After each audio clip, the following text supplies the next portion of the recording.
Greetings, Twitter, for the third time, round 3. Okay, I wanted to touch on a local topic here, local meaning within my state of Texas, and I think I've talked about this individual for a number of times already, and you'll probably by the statement that I just made know who I'm talking about. This individual this elected official has really been, I guess, a nuisance you can call it to the federal government, with all his repetitive and incessant lawsuits that he has filed over the last, I want to say, few years. And I wanted to touch on 2 of these lawsuits that are in the news as of late. And this is with respect to State Attorney General Ken Paxton. There were 2 different lawsuits that came in the news this week. The first news article that came out was a lawsuit that he filed against the federal government. I don't know what number this one is. Maybe number 150, I guess. I don't know.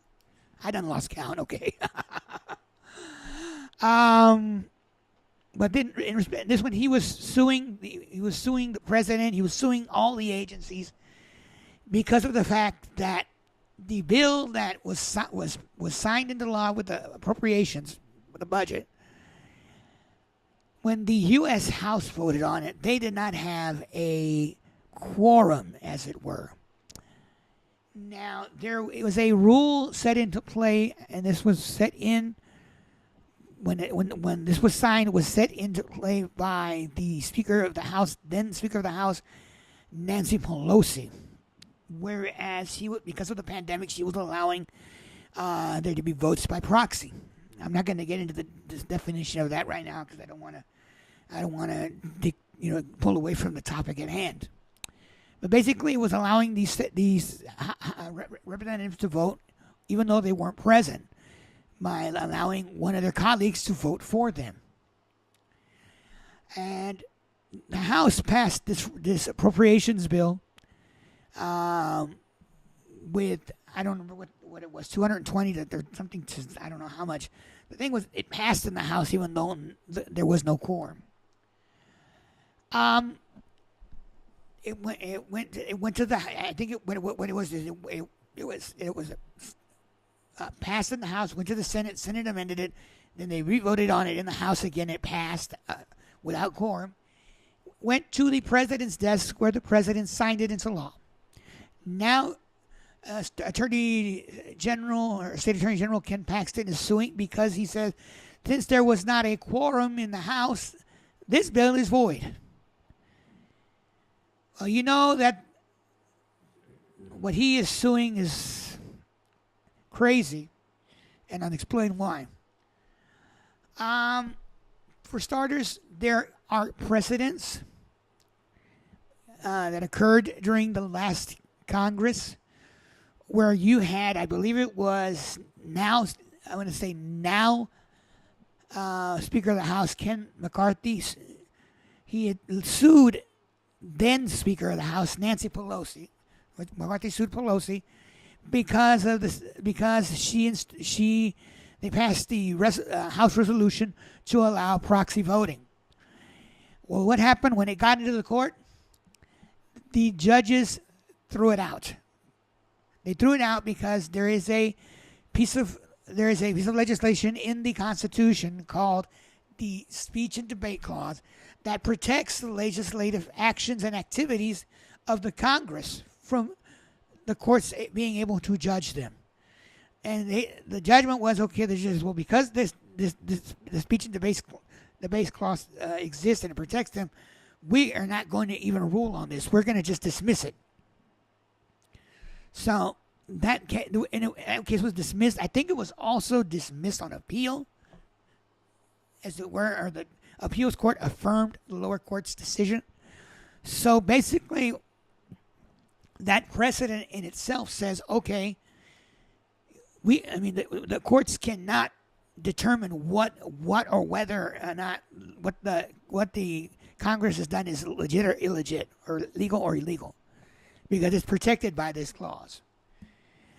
Well, in this lawsuit, Paxton is suing the president, the secretaries of the different agencies, saying that this law needs to be blocked and they can't enforce it because it was not properly passed in the U.S. House. Well, the future of this lawsuit is almost certain. I mean, I would be surprised if it turned out differently, but given these particular precedents in the local court and the appeals court, it's more than likely when Paxton takes the case to the federal court, they're going to toss it for that same reason. Now, Paxton is saying, or it's been said that he said that, oh, well, because I'm not suing Congress, this is going to turn out different. I don't see how it's going to turn out any more different than the previous cases because of the fact that, and then also on top of that, before I go any further, there was a report, I think it was yesterday or this morning, saying, oh, no, actually, I read it in the court documents because I actually happened to get access to them, to where it says that the U.S. is petitioning to move the case to either the District of Columbia Court or to the federal court in Austin because of the fact that Paxton filed it in Lubbock, Texas, the federal court in Lubbock, and they don't have the jurisdiction with which to try the case because neither Paxton does business in that in that's called the Northern District. He does no business in the Northern District of Texas, federal court area, and neither does the federal government for that matter. So they're saying, okay, we want it moved either to Austin, where Paxton has his office, where he does business, or bring it to Washington, which is more appropriate because this is where the law was passed. This is where the bill was signed into law. This is where the legislative action took place, and where the defendants do their business, obviously. So it's being considered to be moved from court to court. I don't think it's a good thing for Paxton. Paxton has a history of shopping for the correct court to be able to do this, and he's normally done the last couple of lawsuits that I've seen him do. He's either done them in Victoria or in Austin, for that same matter. Victoria, because it's close, the district that covers the border. He figures because the border is where the issue's at. That's why it has jurisdiction. That's not always the case because he does not do business within the Southern District Court of Texas, and that's a whole different ballgame. But suffice it to say, though, I'm saying this particular case again about this appropriations bill is more than likely going to be tossed or dropped because of the fact that he cannot technically hold these individuals, the defendants that he's mentioned, accountable for the actions of Congress. Congress's actions are protected by the speech and debate clause. So as long as that's protected, whatever they do, according to the precedent, the judges cannot make a decision whether it's right or wrong. And that's going to be the crux problem of this lawsuit for Ken Paxton. Obviously. We look at the defendants. The defendants are agencies, secretaries, like Secretary Mayorkas, Secretary of I can't name all off the top of my head, but Mayorkas, Buttigieg, what's his name from the Education Department. All these agencies that are going to benefit from this budget appropriations, basically. They have nothing to do with the function of the legislative process. How you can sue them to block a law that they have nothing to do with it. They receive the benefit if it's approved. If it's not approved, they don't do anything. So they're out of the equation legally or technically, if you think about it. The president, his duty is specific. He can sign or veto laws. So the fact that he signed this law, it was in his authority to do so, in his discretion to do so. He cannot be held accountable for the actions of Congress in any way, shape, or form, because he cannot say, okay, because Congress did this without a quorum, I'm going to veto it. It doesn't work that way. I mean, he might have been able to use that as an excuse and actually veto it, but he doesn't. He's not obligated to. Basically, he's not pressured into doing it. He can decide to do either one, sign it or veto it. He chose to sign it. It is within his purview legally, and he cannot be held accountable for it. No, I don't think any judge in their right mind, unless they're hardcore conservative and they have a vendetta or they have a bias against Biden directly or against the Democratic Party, would rule against it. And even if that were the case, it would go up to appeal, and more than likely, the federal government would win on appeal. It would have to go to the Supreme Court, and the Supreme Court would have to be stupid enough, pardon me to say this, to actually say, okay, the president is accountable. Because that would set a whole new precedent for future presidential administrations to come, to say, okay, you are accountable for the sins or the actions of the Congress. That's why we have 3 separate branches of government, one to check the other, but they all operate separately, and they do not necessarily. But the other 2 branches do not necessarily have to be accountable for the actions of one branch. That's the way our government works. So the second lawsuit, and I think I took too long on this first one, but either way, the second lawsuit, and this was came out in the Texas Tribune early this morning, and this was dated from a few days ago, was about the abortion funds case, which where Attorney Paxton was suing that he has authority to enforce the abortion bans beyond state lines. Well, U.S. District Judge Robert Pittman says, no, you don't, Paxton. You don't have jurisdiction outside the state of Texas. So for the time being now, these abortion funds organizations are safe for prosecution. They cannot be prosecuted. Now, that Paxton is going to probably appeal this. And when I saw this, I laughed because I was like, seriously, Ken, you thought you were going to be able to prosecute over state lines? It ain't happening. No way. I mean, he may be able to do it in here, but he's still. If these cases were sued upon in other state courts outside of Texas, Paxton wouldn't be so lucky. Okay, that's a fact. So with this case being dismissed, basically these abortion fund organizations can continue business, and not one thing can the state of Texas or Ken Paxton do about it. As I said, he's probably going to appeal it. Honestly, should he win the appeal, it would be a record-setting precedent. But I'm almost certain that if, let's say, an example, I don't know which states have these laws, which don't at the time on the top of my head. But if he were to, let's say, prosecute a abortion funds organization that, let's say, is in another state, let's say the state of California, and this organization says, okay, I want to sue Ken Paxton in the state of Texas, but I'm suing him in the federal court of the district in California. What will happen?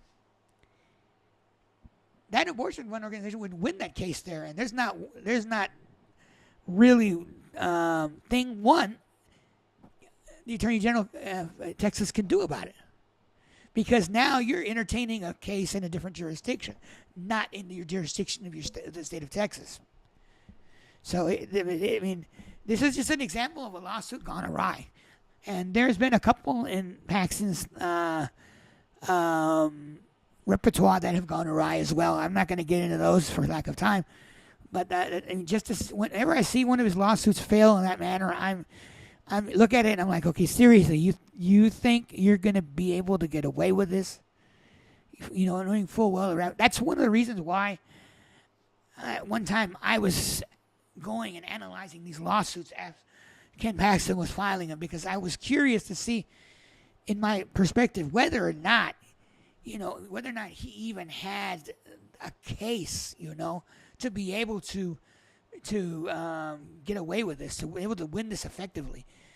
And a lot of them he does. I mean, he has. I mean, I've been surprised, honestly, the way they ruled. But I think a lot of them may have been ruled because he has found political favor with these judges. Because when it's been a Democratic judge, he has not been successful. But he has been overall successful with conservative judges.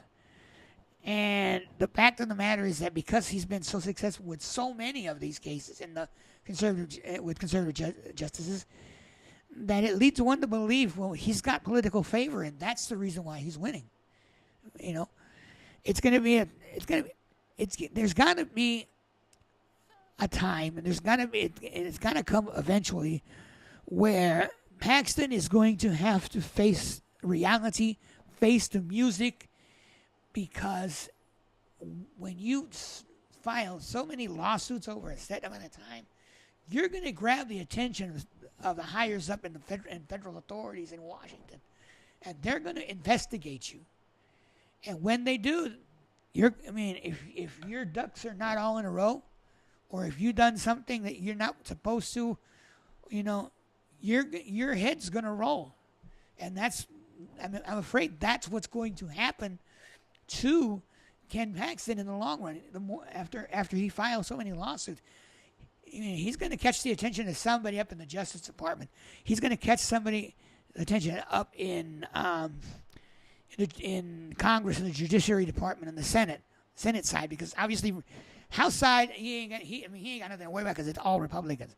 His worry is going to be Senate side with like the Judiciary Department, with the Justice Department, with the FBI, with intelligence, maybe. I don't know. But somewhere along the lines, pardon my throat, it's about to go out. Somewhere along the lines, he's going to catch the attention of somebody in the higher up, and when he does, that's when it's going to go sour for him. It's only going to be a matter of time before that higher up comes down on him. So it's a matter of playing the waiting game, in all honesty. Well, that's all I had for this third round, and I hope that y'all found this informative, if not amusing. I found it amusing, having to deal with another lawsuit and another lawsuit and another lawsuit, and then see a failure, and then see a possible failure. And we just got to wait and see what happens, Until then, we'll just have to wait. I don't have any more to talk about. I will try to live tweet again sometime this week if something else interesting comes up. If not, you can catch me on certain replies. I will video reply to whatever tweet I find interesting to do. You can catch me there. You can catch me on YouTube on Open Point of View.